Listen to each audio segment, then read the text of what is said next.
respected Professor Dr. Preeti Saxena Madam, who is chairing this session, to present the chair address. Professor Saxena Ma'am, please, ma'am.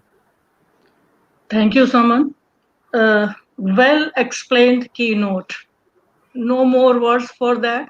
हर चीज को इतने अच्छे से समझाया, एक एक चीज को उदाहरण के साथ और उस भाषा में जिसमें सब हर कोई समझ सके. मैं ये कमेंट्स बॉक्स में देख रही थी जितनी चैटिंग हो रही थी. It was wonderful, it was excellent. और हर चीज को जो समझाने का तरीका था, क्योंकि वो आपका एक्सपीरियंस था, क्योंकि आप उसमें रिसर्च में लगे हुए हैं पिछले इतने सालों से, आपने जैसे बताया. और knowledge and doing, that is awareness, that is the key point. आपने की पॉइंट भी 5 दिए बाद में, और बहुत सही तरीके से फिजिकल एंड वर्चुअल क्राइम किस तरीके से हो सकते हैं उसको जो समझाने का तरीका था. मुझे लगता है एक टीचर भी इतनी अच्छी तरीके से नहीं समझा पाता क्लास में, जितनी अच्छी तरीके से आपने इन चीजों को उठाया और हर किसी को बताया. और मुझे जो इसमें महसूस हो रहा है कि really it is we the people who have to think about as what we have to do. We have to make ourselves secure, we have to protect ourselves. This is our duty. And because we are only running after the rights, but we are not thinking about the duties. So this is security is our own duty. Security is not to be left on the others. Police is there, cyber police is there, everywhere law is there, but it is the first unit, the person himself or herself, to whom it has to look after that what we are thinking about, what we are clicking on this device of ours. Because due to pandemic, we all know that the use of this internet has been increased exponentially as the cases of the COVID are increasing. Similarly, the use of internet is also increasing, and in that scenario, it is we that we must protect ourselves from all these types of the crimes which are there available in the cyber space or virtual space or digital space, whatever you say. Only the type of the crime has been changed, but otherwise the things are the same and very well defined. This digital footprint, nobody knows about that, because as you told that fingerprints can be rubbed out, it can be not there because you may have the masking your hands, or you can wear the gloves in your hands and then there will be no footprint or fingerprint. But this digital footprint, this is excellent example which you have given us. And I think that the persons who are here or the various participants who are listening, they must be benefited by this excellent speech of yours. And as you have also shared your mobile number and email, so I will be calling you, sir, in my university also for your lecture, though presently as a webinar, but later on physically also. So with these words, it was a wonderful experience of mine to hear you. Thank you very much. Thank you. Thank you so much.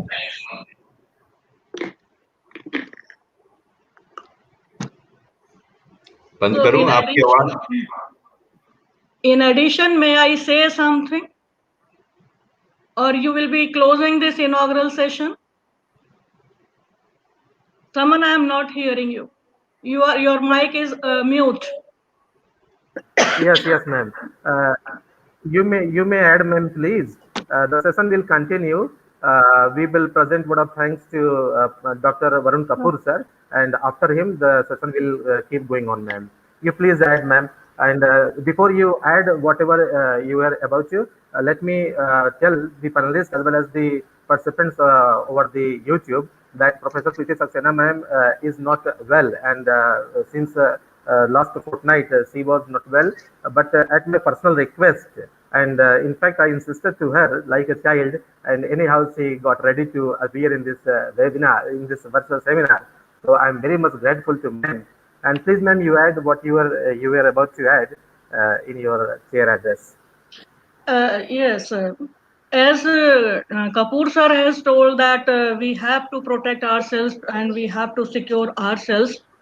But I would really like to start saying with the words of Izumi Nakamitsu. She is a UN disarmament chief, and on 22nd May, she was delivering her address in the Security Council. That was an informal meeting, that she told that cybercrime is on rise with 600% increase in malicious emails, as phishing was being told by Kapoor sir.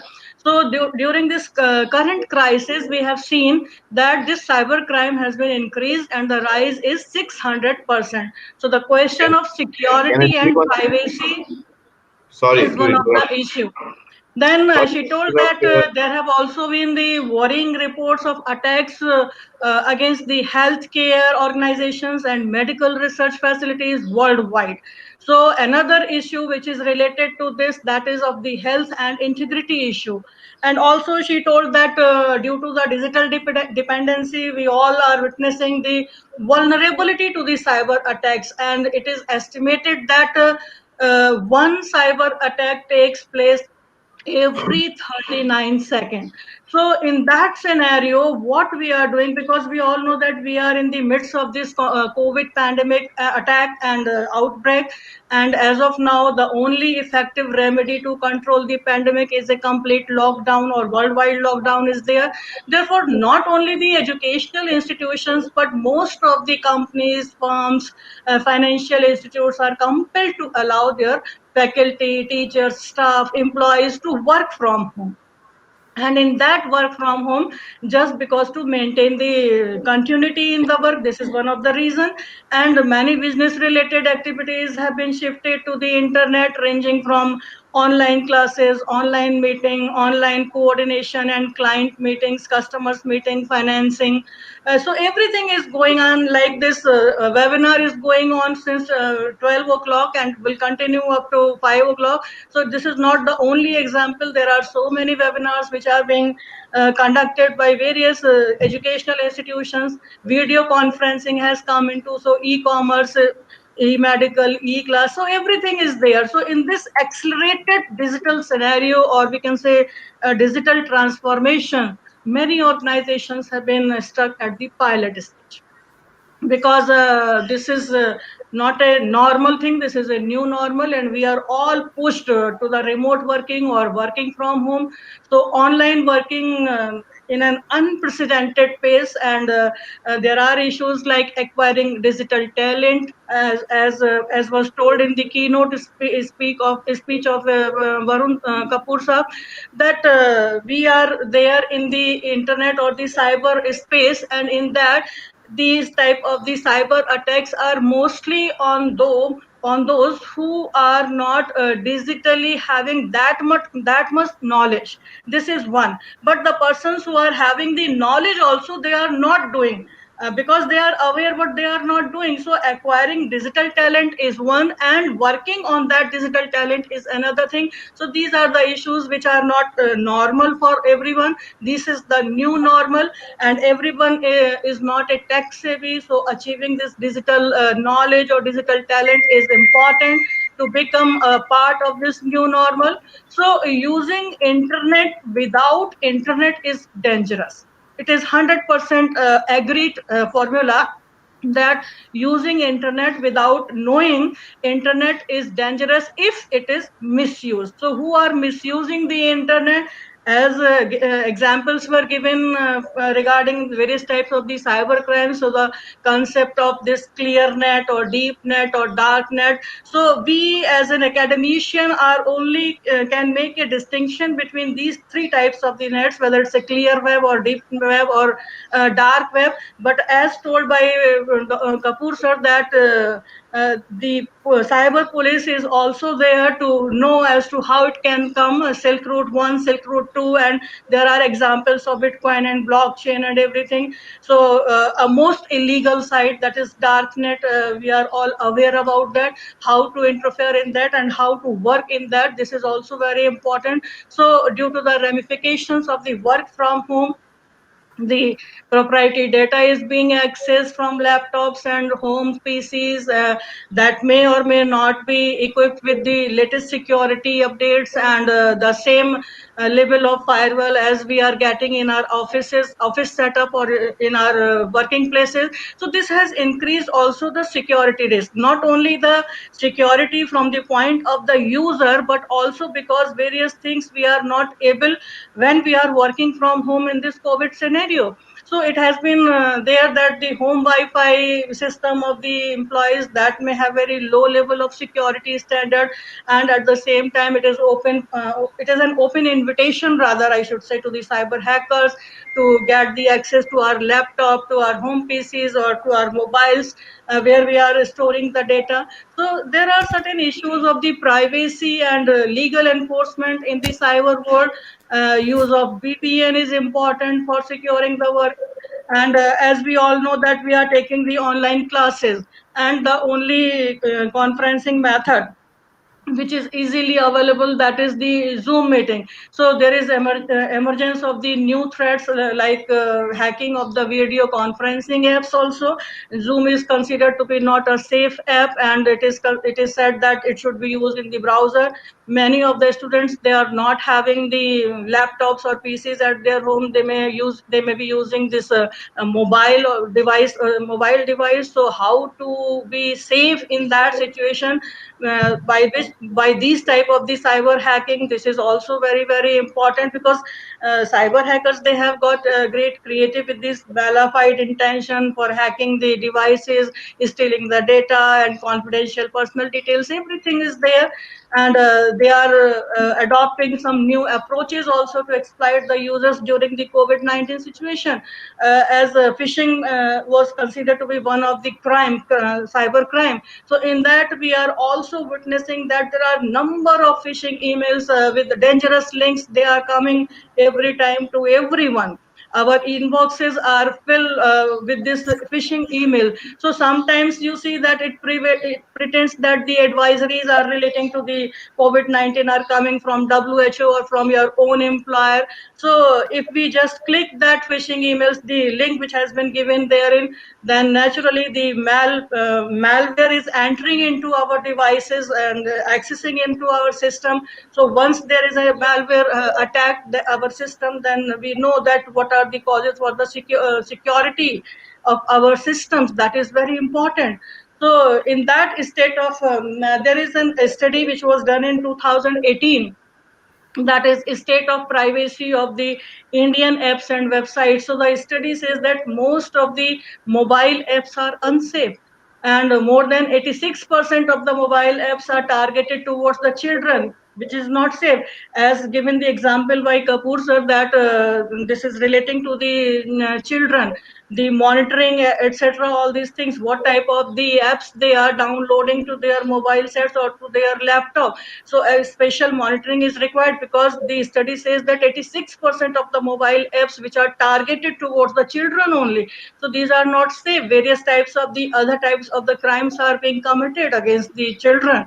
So lack of consent, excessive permission, and needless privacy intrusive features like these apps and purchase options make children apps unsafe. So spatial monitoring, as suggested, is a very good idea for making secure to the children from these types of the cyber crimes. But you see that the consumers are downloading various new apps every day, and there is a data. And now you see that the government of India has banned 59 Chinese app, and on the basis of the sovereignty and security of the country concerned. So this also puts one of the question mark, that when these apps were entering or allowed by the government earlier, as to whether these were not protected Chinese apps. So what controlling measures we have taken at that time?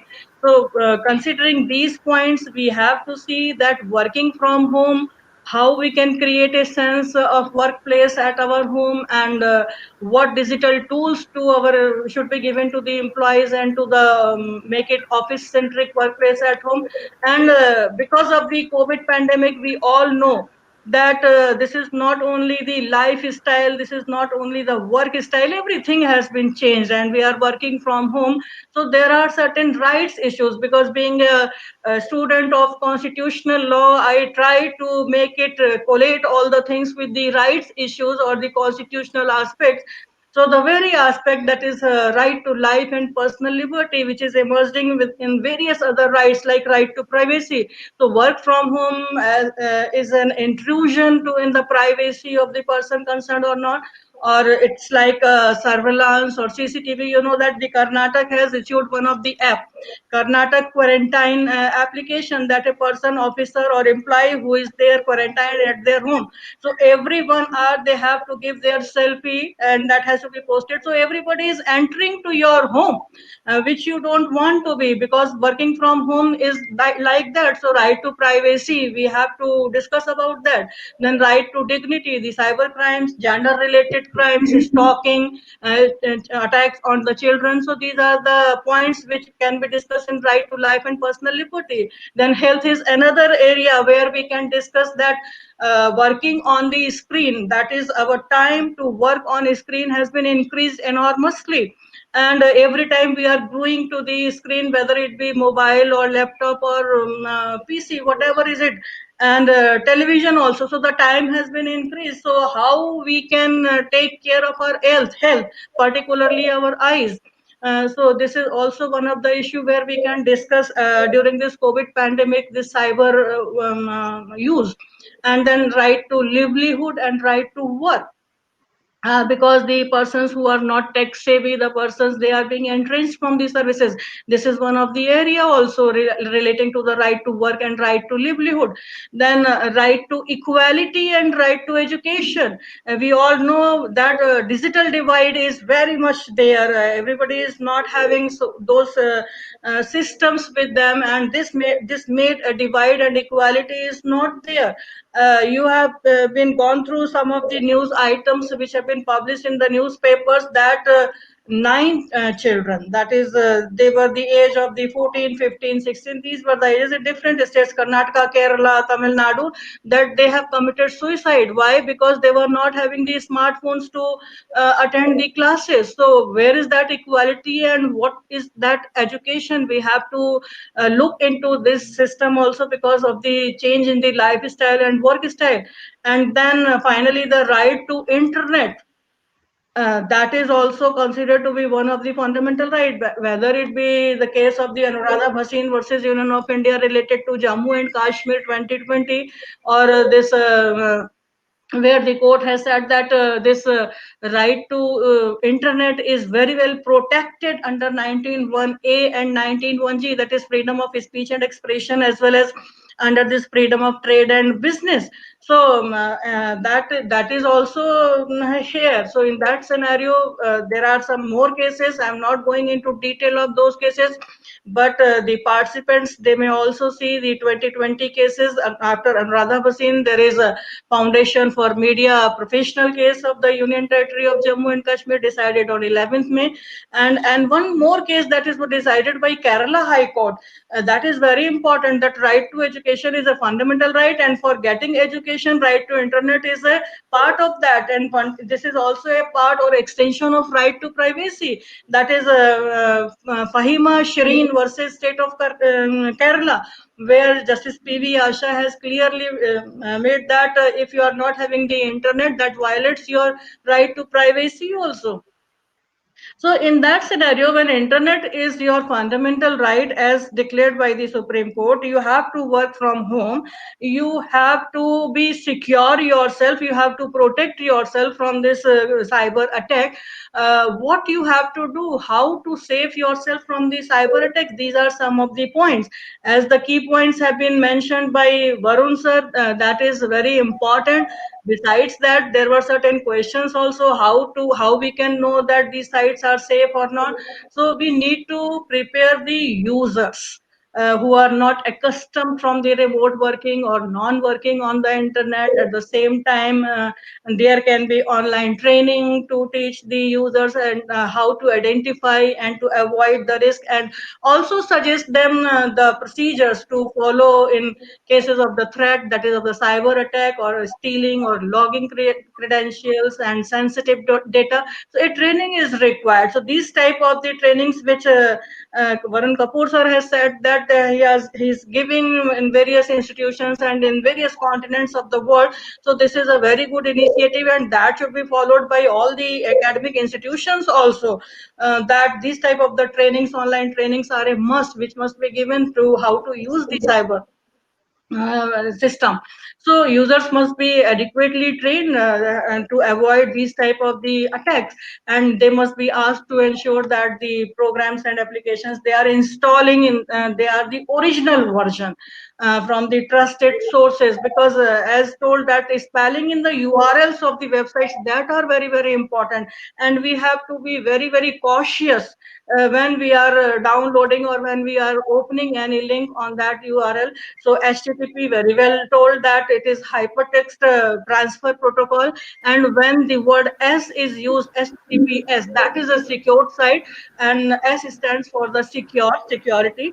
So whenever we are opening any site, then we must be very cautious to look at the this URL, that if this site should be having a lock, at the same time this should be HTTPS, not only HTTP, which is not secure.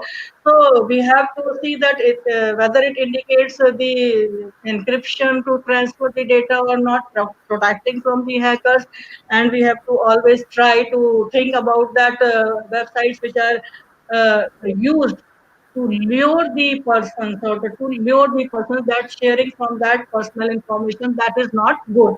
So we have to adopt these things. Particularly, we have to be very very careful by making the passwords also. A long complex router password for Wi-Fi which is working at your home, and that is very important. Similarly, the names, the birth dates, the marriage dates, we should not keep that, because so for the purpose of getting so many likes and comments, we just put that this is the birth date of our or my son or my husband. So they all know, because they are collecting the data. And this we have to make a change, and we should not use these in our password, birthdays and dates, and we have to frequently change the passwords also. And at the same time, we have to see that whether we are disclosing any personal information, so we have to avoid by disclosing the personal information also. So it is a high time that cyber security awareness is to be inculcated from the grassroots level, from the schools,